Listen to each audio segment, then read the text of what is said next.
हीमेल की मृत्यु के 28 साल बाद वो सेंट्रल लैंड के एक छोटे से गांव में पहुंचते हैं। वो गांव समुद्र के किनारे बना हुआ है।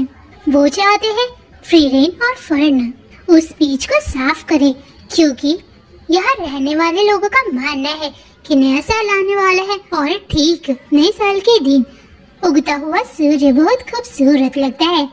इस काम के बदले उन्हें एक मशहूर जादूगर की किताब भी देते हैं। वो इस काम को करने के लिए तैयार हो जाते हैं। वो कहती है, मुझे तो ये किताब नकली लग रही है।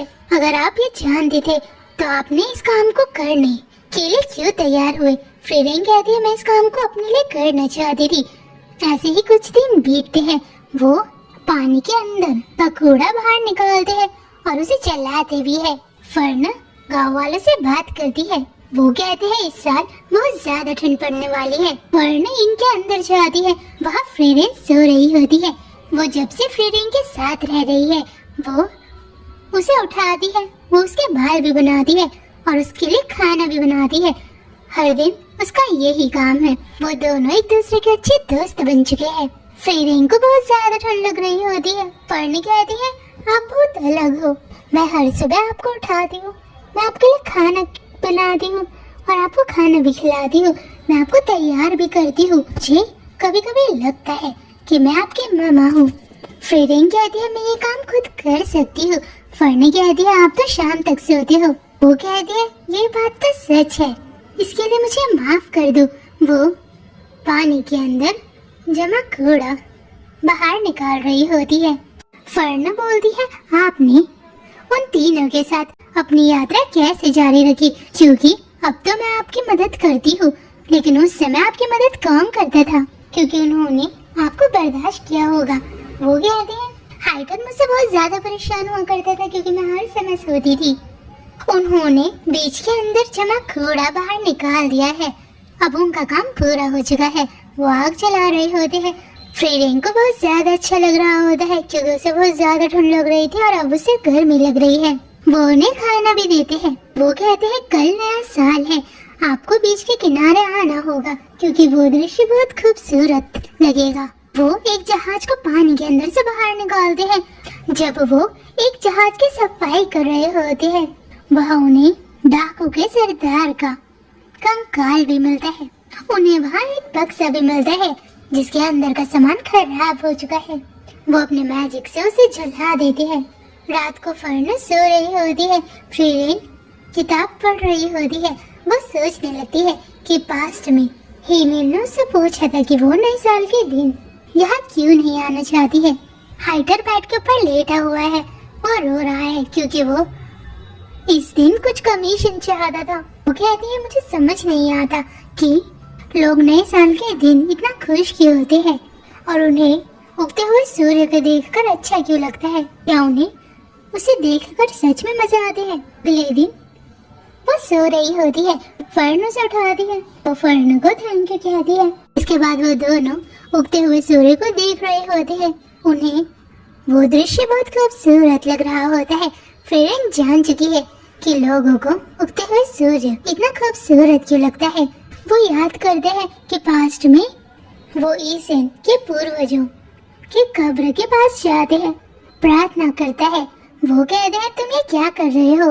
वो बताता है कि इससे मरे हुए लोगों की आत्मा को शांति मिलती है। हीमेल कहता है, मुझे नहीं लगता। हाइडर कहता है, शायद तुम सही हो, लेकिन मुझे विश्वास है मेरे प्रार्थना करने से उनकी आत्मा को शांति जरूर मिलेगी और उन्हें अगला जन्म भी जल्द ही मिलेगा। मैं बस इतना चाहता हूँ कि उनकी आत्मा स्वर्ग में जाए। वो तीनों प्रार्थना करते हैं। समय बीतता है जिसके बाद हम ईसेन को उस कब्र के पास देखते हैं जहाँ उसके पूर्वज दफन है। फ्रीरेन और फर्न ने ईसेन को ढूंढ लिया है। हीमेल की मृत्यु के 30 साल बाद वो ईसेन से मिलते हैं। फ्रीरेन कहती है, ईसेन, क्या मैं तुम्हारी कुछ मदद कर सकती हूँ? ईसेन कहता है, मैंने सुना है तुमने हाइड्रा से भी ऐसे ही कहा था और वैसे भी मैं इतनी जल्दी मरने नहीं वाला हूँ क्योंकि अभी तो मैं जवान हूँ। वो कहती है, तुम्हें कैसे पता लगा? कहता है, हम दोनों एक दूसरे को पत्र लिखा करते थे और उसी ने मुझे तुम्हारे बारे में बताया। उन्हें एक ऐसी जगह में ले जाता है जहाँ उनकी पुरानी यादें होती है। फर्न ईसेन के कान में कहती है, क्या फ्रीरेन इस जगह के बारे में जानती है? फ्रीरेन कहती है मैं इस जगह के बारे में जानती हूँ क्योंकि मैं बहुत लंबे समय तक यहाँ पर रही थी। ईसेन कुछ ढूंढ रहा होता है। फ्रीरेन कहती तुम क्या ढूंढ रहे हो? वो कहता है मैं मशहूर जादूगर के फ्लेम के नोट्स ढूंढ रहा हूँ। वो कहती है क्या तुम नहीं जानते कि फ्लेम के नोट्स झूठ भी हो सकते हैं? वो बताता है कि हाइटर ने मुझे बताया था कि ये नोट्स मुझे वॉल बेसिन एक जगह है वहाँ पर मिलेंगे। फ्रीरेन तुम इस बारे में जानती होगी। वो कहती है हमें सबसे पहले इस जगह से शुरुआत करनी होगी। फर्न कहती है आप बहुत लंबे समय से जी रहे हो, आप जरूर इस बारे में कुछ जानते होंगे। फ्रीरेन कहती है हाँ मैं इस बारे में जानती हूँ। ईसेन कहता है फ्रीरेन तुम कब से दूसरे लोगों का काम मानने लग गई हो? वो कहती है फर्न जब भी गुस्सा होती है वो बहुत ज्यादा डरावनी लगती है। जिसके बाद वो फ्लेम की खोज करते हैं। रात को वो सभी अंगूर खाते हैं। ऐसे ही कुछ दिन बीतते हैं। वो वहीं पर आराम करते हैं। फर्न भी फ्लेम को ढूंढने की कोशिश कर रही होती है। फर्न उन्हें एक पेड़ की ओर इशारा करते हुए कहती है शायद हमें फ्लेम के नोट्स वहीं मिलेंगे। वो उस जगह में जाते हैं। वो कहता है मुझे तुम्हारे लिए और हीमेल के लिए दुख है क्योंकि 30 साल पहले तुम हीमेल को जान ही नहीं पाई थी। तुम उस समय बहुत ज्यादा दुखी थी और ऐसी मान्यता है कि उस मशहूर जादूगर के फ्लेम के नोट्स से हम किसी भी मरे हुए इंसान से बात कर सकते हैं। वो कहती है ये एक फेरी टेल है। ईसेन कहता है जादू भी तो एक फेरी टेल है।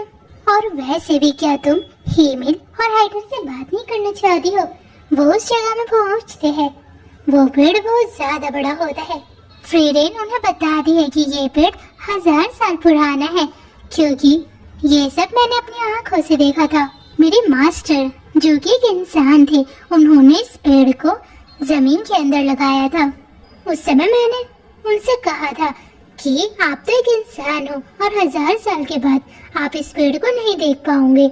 उस समय उन्होंने मुझसे कहा कि तुम एक एल्फ हो, तुम 1000 साल तक जी सकती हो और तुम्हें इंसानों को जानने की जरूरत है। वो मशहूर जादूगरनी फ्रीरेन की मास्टर है और फ्लेम जरूर इसमें तुम्हारी मदद करेगा। फ्रीरेन ने वो जगह ढूंढ ली है जहाँ फ्लेम से जुड़ी एक किताब रखी हुई है। असलियत में 1000 साल पहले फ्रीरेन की भी एक मास्टर थी। वो मास्टर एक इंसान थी। वो सब हैरान है क्योंकि ये असली किताब है। वो पढ़ती है कि उसके मास्टर ने वो जगह ढूंढ ली थी जहाँ ऐसी मान्यता है कि मरने के बाद इंसान की आत्मा उस जगह में जाती है। वो जगह स्वर्ग से कम नहीं है। वहाँ अगर कोई जाना चाहे तो जा सकता है। फर्न कहती है क्या ये सच हो सकता है? वो कहती है मेरी मास्टर गैर जिम्मेदार थी। फर्न कहती है ये जगह कौन सी है? फ्रीरेन कहती है इस किताब में लिखा हुआ है कि नॉर्थ कॉन्टिनेंट के एंड में हमें वो जगह मिलेगी क्योंकि वहाँ डीमन किंग का कैसल है। जिसके बाद वो अपनी यात्रा जारी रखते हैं। फ्रीरेन इस यात्रा में सो रही है। वो नॉर्थ कॉन्टिनेंट के एंड में जा रहे हैं जहाँ डीमन किंग का कैसल है। फर्न क्या वो एक अच्छी मास्टर है? फर्न कहती मुझे नहीं पता लेकिन उन्होंने मेरे सामने भ्रष्टाचार के दानव को हराया है और उन्होंने लोगों की मदद भी की है और सबसे जरूरी बात उन्होंने मुझे अपना शिष्य माना है। उन्होंने हाइटर से अपना किया हुआ वादा पूरा किया है। वो बहुत अजीब है। उन्होंने मुझे जन्मदिन का तोहफा भी दिया है। शुरुआत में मुझे लगा वो मुझे पसंद नहीं करती है लेकिन अब मैं जान चुकी हूँ कि वो दिखाना नहीं चाहती है कि वो इंसानों की कितनी फिक्र करती है। ईसेन को याद आता है कि अतीत में जाने से पहले फ्रीरेन ने उनसे कहा था कि वो जादू के बारे में जानकारी इकट्ठा करनी चाहती है। इसके लिए उसे अकेले ही इस यात्रा को पूरा करना होगा। उस समय ईसेन ने उससे पूछा था कि क्या तुम अपना कोई शिष्य नहीं बनाओगी जो तुमसे बात करे और तुम्हें समझे भी? उस समय फ्रीरेन ने कहा कि शिष्य बनाना समय बर्बाद करने के बराबर है और वैसे भी अगर मैं अपने शिष्य को जादू सिखाऊंगी भी तब मेरे मरने से पहले उसकी मृत्यु हो जाएगी। क्या फायदा उन्हें सिखाने का? ईसेन कहता है ऐसा नहीं है।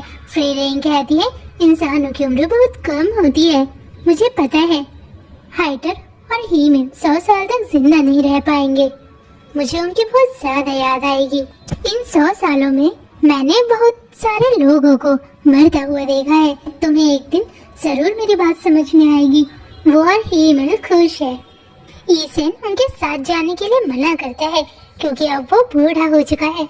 उन्हें अकेले ही डीमन किंग के कैसल में जाना होगा। वो कहता है तुम दोनों को डीमन किंग के कैसल में पहुंचने में 10 साल का समय लगेगा। इसके बाद हम देखते हैं। आपको याद होगा कहानी की शुरुआत में इस ग्रुप ने डीमन किंग को हराया था। उन्हें 10 सालों का समय लगा था और इस समय भी उन्हें 10 सालों का समय लगेगा।